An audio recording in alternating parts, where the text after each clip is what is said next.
with your left palm the Bible, raise your right palm. Do you swear to tell the truth, the whole truth, and nothing but the truth to help you God? I do. Please be seated.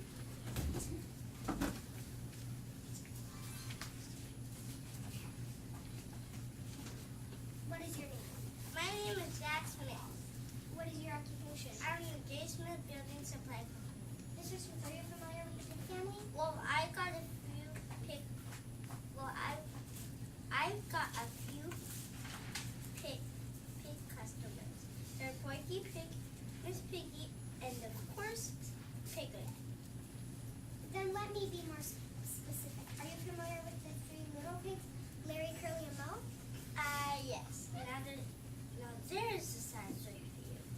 Just how is it you came to know the three little pigs? They each came to me for building material to build their houses. The first brother, Larry, asked me for a bundle of straw. I told him it isn't going to give you the tight security, but he insisted on straw. Do you know if that house ever got built? Yes, it got built, all right, but it didn't last long. Just what do you mean by that? Well, that old wolf over there, he's always up to no good. Last week, he was making trouble when we were writing it in a court granny. Objection. This testimony that Will Red Riding Hood is completely irrelevant to the case at. Objection sustained. Mr. Wolf's attorney is correct. Proceed, Mr. Smith, but try to stay on track. Well, the old wolf came over to Little Pig's house and said, Little Pig, let me come in. And the pig said, No, I won't let you in. Not brother on my chin. So the wolf got mad and said, Little wolf, and don't blow your house down. So he huffed and he puffed, and down came the house. And he ate up the little pig. Did I hear you compliment Mr. Smith? Did you say he ate the pig up? Yes, indeed, Your Honor. We're talking make your pork pie. Objection. I don't think we need that kind of uncalled for character assassination. Sustained. Mr. Wolf's attorney is correct. Mr. Smith, did you not also sell building materials to Curly Pig's other brother, Moe?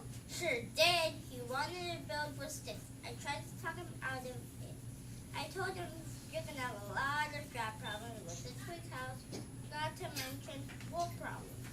But he was set on the twig cabin. And can you tell the court the present state of the house? Its present state is gone. Old BB stuck with the little pig, let me off his routine. And Moe said, No, I won't let you in, not but him a chin. And the wolf said, Then I'll huff, and I'll puff, and I'll blow your house down. And he did just that and ate a poor little mole. I was glad when Curly Pig came to me and wanted to build his place out of bricks. Your Honor, I must really object to this. What a nice little colonial was just what he had in mind. The witness testimonies appear here saying he never actually signed that these things happened. Sustained. Perhaps, Counselor, you can move to another line of questions. Actually, Your Honor, I'm through with this witness. If Mr. Smith could step down, I'd like to call my client Curly Pig to the stand. Please put your left hoof on the Bible and raise your right hoof. Do you swear to tell the truth, the whole truth, and nothing but the truth to help you God? Please state your name for the record. Curly Pig. What is your address, Mr. Pig? I live at 283 Sky Lane, just off my line. Now, Mr. Pig, are you familiar with the plaintiff in the case, Mr. B.B. Wolf? Yes, I am. Are you, as he testified, a good old pal of Mr. Wolf's? Are you kidding? That wolf is sheep's clothing. Now, wait a minute. Is there some law against wearing innocent, but he's not. Gentle animals, please, if you don't stop this bickering, I'm going to have to hold you both in contempt of court. Now let's proceed with the question. Going back a bit, Mr. Pig, how did you first come to know Mr. Wolf? Well, not under the funniest of circumstances. I first knew of him when he huffed and he puffed and he blew the house down of my brothers, Mary and Lynn. I mean, talk about excessive. Nobody told a guy breaking and entering doesn't mean breaking the whole house and then entering it. When did you come to know Mr. Wolf personally? After he did my brothers, and I guess BB thought I'd be easy picking, but I built my house out of bricks. So when he came over one morning with his cheap little pig, let me in trick, I told him, no, I won't let you in, not by the hair of my chinny chin chin, and kept right on watching TV. Then I'll huff, and I'll puff, and I'll blow your house down. I laughed and went into the kitchen to make myself a snack, just a small snack. I don't like to make a wolf out of myself. Anyway, while I was in the kitchen, I could hear him huffing and puffing.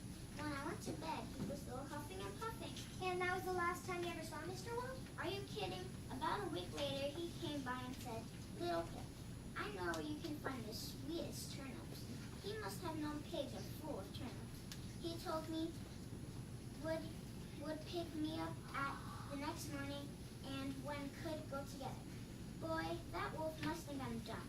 Those turnips were to be the side dish in his dinner, and I knew who he had in mind for the main course. And so you didn't go? I got up early, picked my turnips, and I was back home having turnip stew by the time he came knocking. What was Mr. Wolf's reaction to this? He was mad, all right, but he didn't show it. The wolf is one cool cucumber. He said through the window real sweetly, oh, little pig, I know where you can get the juiciest red apples. Being a curious fellow, I asked him where. He replied, across the meadow. I'll come pick you up at 9. I said, fine. Of course, the next morning, I was up and off the meadow at 8 o'clock. And back eating apple pie at 9? Nope. Oh, Wolf, you haven't figured out. I was just climbing down the tree when I looked down and said, oh, BB, look up at me, grinning with those rather large choppers of his. What did you do?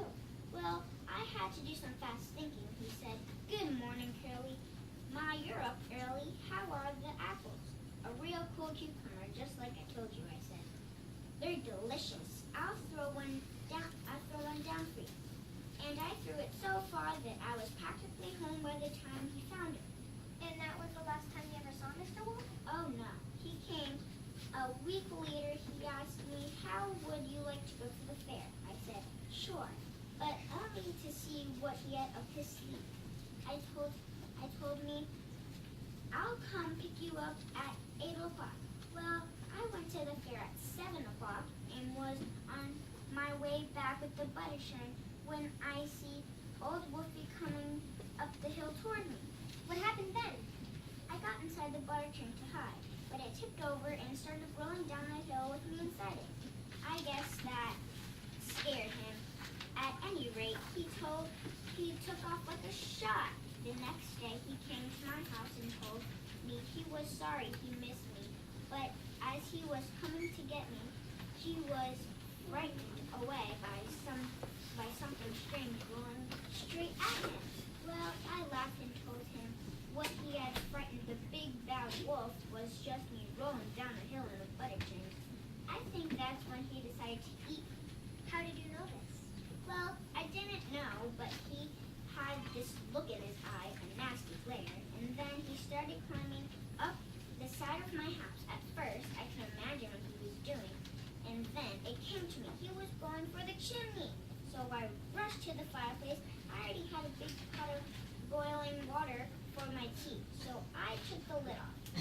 I only wanted to warm him off.